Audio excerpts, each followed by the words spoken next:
Hi అండి. మా గోదావరిలో పీతల కూరని పీతలు క్లీన్ చేయటం దగ్గర నుండి కర్రీ వరకు ఎలా చేయాలో చూసి నేర్చేసుకోండి. మరి పీతలు అంటే మ్యాక్సిమం బ్రతికిన పీతలే ఉంటాయి. మరి అలా కదులుతున్న పీతల్ని జాగ్రత్తగా హ్యాండిల్ చేస్తూ ఎలా క్లీన్ చేయాలో, అలానే కూర ఎలా వండినా టేస్టీగా రావాలంటే అందులో ఏమి వెయ్యాలో చెప్పేస్తా. వీడియోని ఎక్కడ స్కిప్ చేయకుండా చూసేయండి. మరి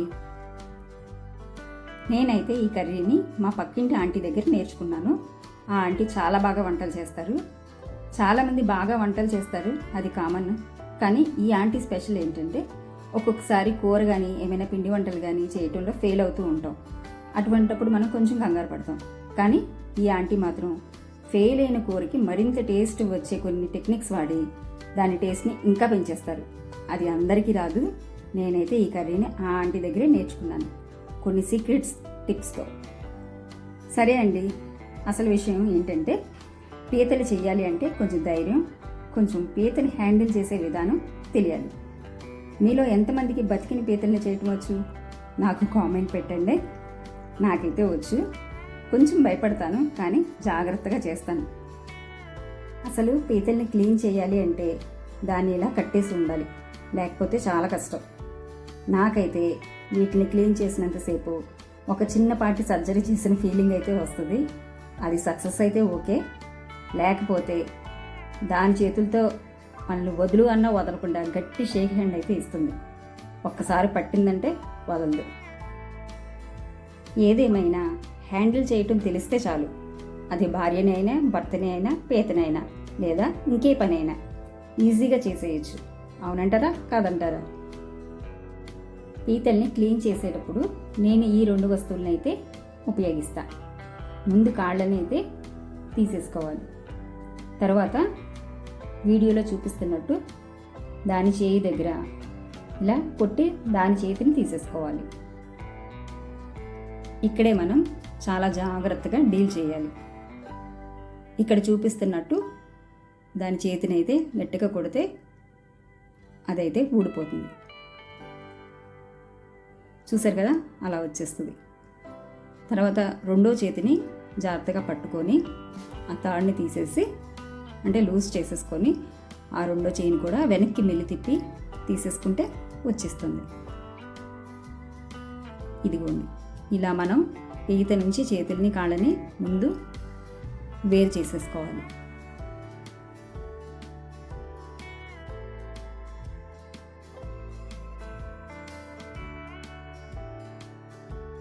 పీతకి చేతులు కట్టేసినా అది కాళ్ళతో పారిపోవడానికి ట్రై చేస్తుంది. చూస్తున్నారు కదా, నేను వదులుతానా? జాగ్రత్తగా పట్టుకున్నాను భయపడుతూనే. పీతని తిరగేసి కూర్చోపెడితే అది కాళ్ళతో ఎక్సర్సైజ్ చేస్తూ మనల్ని అయితే ఎంటర్టైన్ చేస్తుంది. నేను ఎన్నిసార్లు క్లీన్ చేసినా ఎప్పుడు కొత్తే, కానీ చేసేటప్పుడు ఎంజాయ్ చేస్తూ చేస్తా. సారీ, దాన్ని చంపడంలో మీకు అంత ఎంజాయ్మెంట్ ఉందా అని అనుకోవచ్చు మీరు. మా పిల్లలకి ఈ కర్రీ అంటే చాలా ఇష్టం. తిన్నంతసేపు చాలా ఎంజాయ్ చేస్తూ చాలా ఇంట్రెస్ట్గా తింటారు. అదే నాకు మైండ్లో ఉంటుంది. ఇంకొక చిలిపి విషయం చెప్పనా మీకు? నాకు అనిపిస్తుంది పీతలు ఇష్టపడని వాళ్ళు ఎవ్వరూ ఉండరు. ఒకవేళ ఎప్పుడైనా మన ఇంటికి చుట్టాలు వచ్చారనుకోండి, ఈ ఒక్క కర్రీని వండి పెడితే చాలు, వాళ్ళకి తినడానికి చాలా టైం పడుతుంది అని అనుకుంటాను. ఇది నా సిల్లీ ఒపీనియన్ అంతే. కానీ ఇక్కడ పీతలు మాత్రం చాలా కాస్ట్ ఎక్కువ. దాని కాస్ట్ దాని సైజుని బట్టి ఉంటుంది. చిన్న సైజ్ పీతలు అయితే ఒక రేటు, కొంచెం మీడియం సైజ్ అయితే ఒక రేటు. అదే కేజీకి ఒకటే పీత అలాగా ఉంటే కనుక అది ఇంకొంచెం కాస్ట్ ఎక్కువ. అట్లా పీతలు సైజుని బట్టి కాస్ట్ వేరియేషన్ అయితే ఉంటుంది. ఇంకొక విషయం, మా గోదావరి వాళ్ళ యాస అన్నా, భోజనం అన్నా, మర్యాదలన్నా, ఆప్యాయత అన్నా ఇష్టపడని వాళ్ళు అంటూ ఎవ్వరూ ఉండరు. ఎవరైనా ఇంటికి భోజనానికి వస్తే వాళ్ళకి 1-2 కూరలతో అయితే సరిపెట్టరు. చెప్పాలి అంటే భోజనం పెట్టి చంపేస్తారా బాబు అంటారు. అన్ని వెరైటీస్ కర్రీస్ అయితే పెడతారు. ఇక కొత్త అల్లుళ్ళ మర్యాదలు అయితే అసలు చెప్పక్కర్లేదు. మీలో చాలామందికి తెలిసే ఉంటుంది, 100లో ఉంటాయి వంటలన్నీ. ఇలా పీతలన్నిటికీ కాళ్ళు చేతులు సపరేట్ చేసి పెట్టుకోవాలి. ఇవి మొత్తం కేజీ పీతలు 6 అయితే వచ్చినాయి. మీకు ఎవరికైనా వీటి కాస్ట్ కావాలి అంటే కామెంట్లో కామెంట్ పెట్టండి, కాస్ట్ చెప్తాను. మీ సైడ్ ఎంత కాస్ట్ ఉంటాయో నాకు చెప్పండి. మొత్తం సపరేట్ చేసేసుకున్న తర్వాత ఇలా చేతులు ఉంటాయి కదా, ఆ చేతుల దగ్గర చివర షార్ప్గా ఉంటాయి. వాటిని అయితే మనం ఇలా గోటంతో కొట్టేసుకోవాలి. ఆ షార్ప్నెస్ పోవాలన్నమాట. అలా అన్నింటినీ ఆ చివర షార్ప్నెస్ మొత్తాన్ని ఇలా కొట్టేసుకొని పక్కన పెట్టేసుకున్న తర్వాత చిన్నవి ఉంటాయి కదా కాళ్ళు, వాటిని చివర తీసేసుకోవాలి. చిన్నది సన్నగా ఉంటుంది, ఆ పార్ట్ అయితే తీసేసుకోవాలి. అలా మొత్తం కాళ్ళు చేతులను అయితే క్లీన్ చేయడం అయితే అయిపోయింది. అంటే వేస్ట్ పార్ట్ని మనం తీసేసుకున్నాం. ఇప్పుడు తర్వాత పీతలు డొప్పలు ఉంటాయి కదా, వాటిని తీయటం చూద్దాం. కానీ ఎవరైనా కొత్తగా నేర్చుకోవాలి అనుకున్న వాళ్ళు ఉంటే కనుక చాలా జాగ్రత్తగా ట్రై చేయండి. పక్కన పెద్దవాళ్ళు అంటే బాగా చేయటం తెలిసిన వాళ్ళు వాళ్ళ దగ్గర ఉండి నేర్చుకోండి. సొంతంగా అయితే ట్రై చేయొద్దు. నేను కూడా అట్లానే నేర్చుకున్నాను. వన్స్ ఒకసారి చేయటం వచ్చేస్తే తర్వాత మనకి ఈజీగానే అనిపిస్తుంది. ఇదిగోండి, ఇప్పుడైతే డొప్పల్ని ఇలాగా గూటంతో పైన కొడితే దానిలో ఉన్న లోపలి పార్టు పైన ఉన్న షెల్ రెండు సపరేట్ అయిపోతాయి. చూస్తున్నారు కదా, ఇలా చాలా ఈజీగా వచ్చేస్తాయి. అలా ఆ పీత డొప్ప నుంచి ఆ లోపలి పార్ట్ని రెండింటిని ఇలా సపరేట్ చేసుకోవాలి. మనం ఎటువైపు కుడుతున్నామో చూసుకోవాలి. నేను చూపిస్తున్నాను కదా, అటువైపు అయితే కొట్టాలి. కొట్టి అట్లాగా పీతనైతే సపరేట్ చేసేసుకోవాలి. ఆల్మోస్ట్ సగం క్లీన్ చేయటం అయితే అయిపోయినట్టే. ఆ పైన ఉన్న వేస్ట్ పార్ట్ అనేది మనం తీసేసుకోవాలి.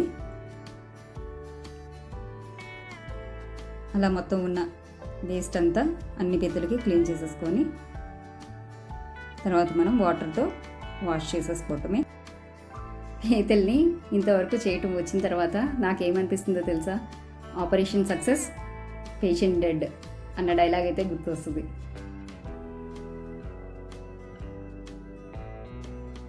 ఇప్పుడు డొప్పలు ఉన్నాయి కదా, ఆ డొప్పల్లో గుడ్డు అంటారు, అంటే పీత గుడ్డు అన్నమాట. దాన్ని జాగ్రత్తగా తీసి దాన్ని కూడా మనం కర్రీ వండినప్పుడు అందులో వేసుకుంటాం. ఇలా చాకు కానీ లేదా ఏదైనా స్పూన్ కానీ తీసుకొని దాన్ని జాగ్రత్తగా తీసి సపరేట్ చేసుకోవాలి. అలా అన్ని డొప్పలకి తీసేసుకొని సపరేట్గా వేరే బౌల్లో అయితే వేసుకోవాలి.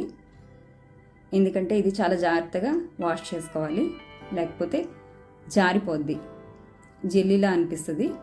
మనం వాటర్ వేసి కడిగినప్పుడు ఆల్మోస్ట్ జారిపోయినట్టు ఉంటుంది. చాలా జాగ్రత్తగా క్లీన్ చేసుకోవాలి దాన్ని అయితే.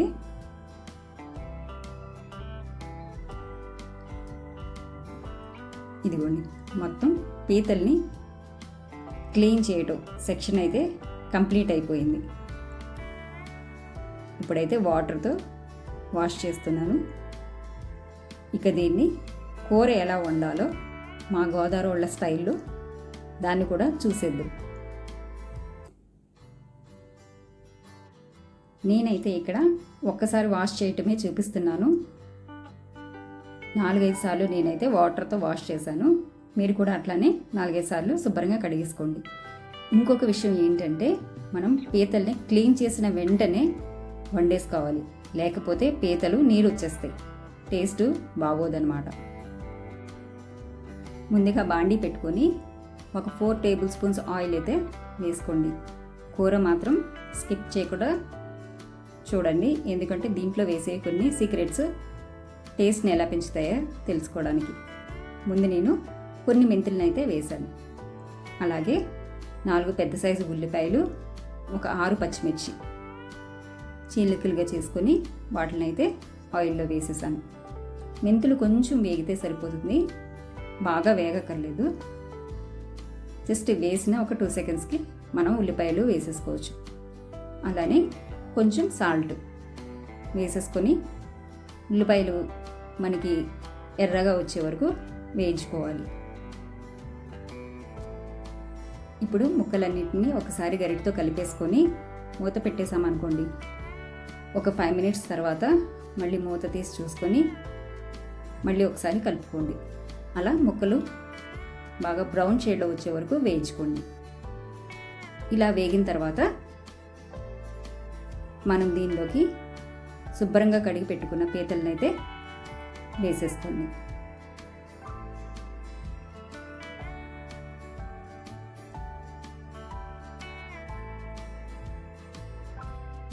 ఇప్పుడు ముక్కలన్నీ వేసేసుకున్న తర్వాత గరిటెతో ఒకసారి కూరని కలిపేసుకోండి, అదే ముక్కల్ని.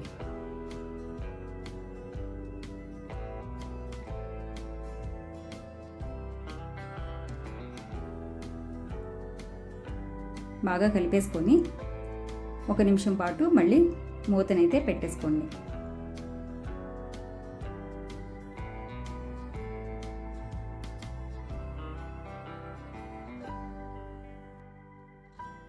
ముక్కలన్నీ ఈ షేడ్లోకి మారిపోయిన తర్వాత మనం ముక్కలు కొంచెం వేగినాయి అన్నమాట.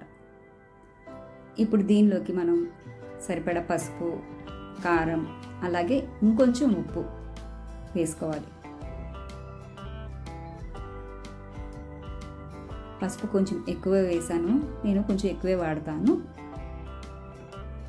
కారం అయితే 3 స్పూన్స్ అయితే వేసాను, ఎందుకంటే పీతల కూర ఎంత కారంగా ఉంటే అంత టేస్టీగా ఉంటుంది.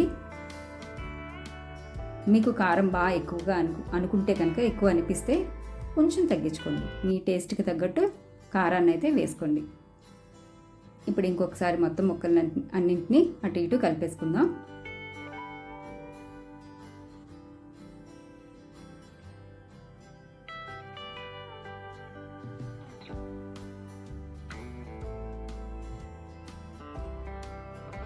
ఇప్పుడు దీనిలోకి ఒక 5 వంకాయలను అయితే నేను నిలువుగా కట్ చేసి వేసుకుంటున్నాను.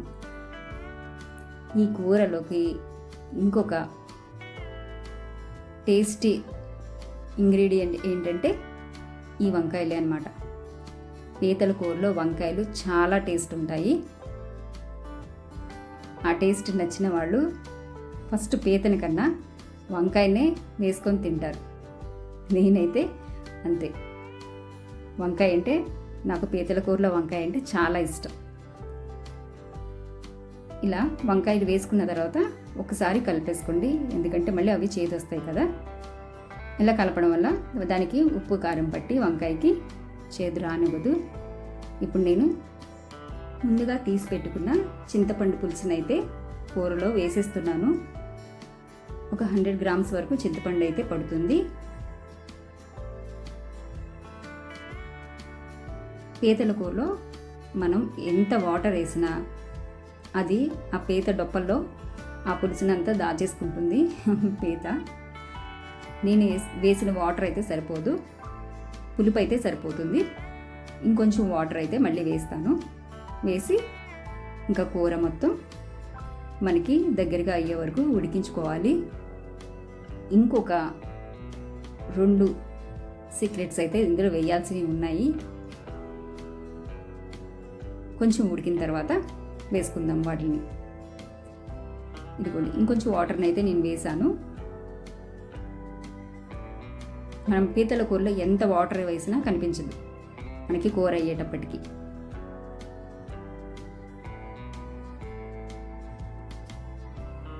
ఇంకా మూత పెట్టి మనం లో ఫ్లేమ్లో పెట్టేసుకొని ఒక 15 మినిట్స్ అలా వదిలేసామనుకోండి సరిపోతుంది. ఇప్పుడు నేను సాల్ట్ వేసాను. సాల్ట్ మీరు చూసుకొని మీరు ఎంత వాడతారో దాన్ని బట్టి సాల్ట్ అయితే వేసుకోండి.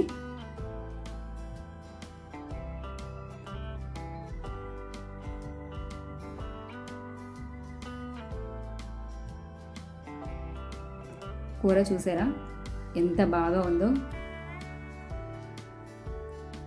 ఇది ఇందాక మనం క్లీన్ చేసి పెట్టుకున్నాం కదా, పీతలోని గుడ్డు అంటాం కదా, అది మనం ఆ పులుసు మరిగేటప్పుడు దీన్నైతే అందులో వేసేసుకొని ఒక్కసారి కలిపేసుకొని మూత పెట్టి ఇంకొంచెం సేపు ఉడికించుకోవడమే కూరని. ఇలా చేపల పులుసుకైతే అంటే గరిటె పెట్టకుండా ఇట్లానే తిప్పుతారు కూరని. ఇది చాలామందికి తెలిసిన విషయమే. ఇదిగోండి, ఇప్పుడు మూత పెట్టి ఉడికించేసుకుందాం.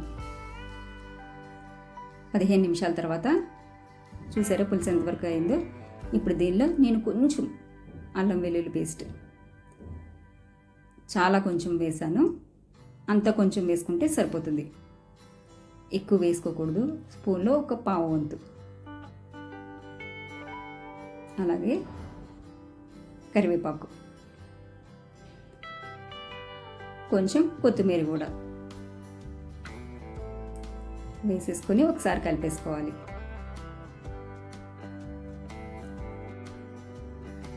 ఇప్పుడు ఆల్మోస్ట్ కూర అంతా కంప్లీట్ అయిపోయింది.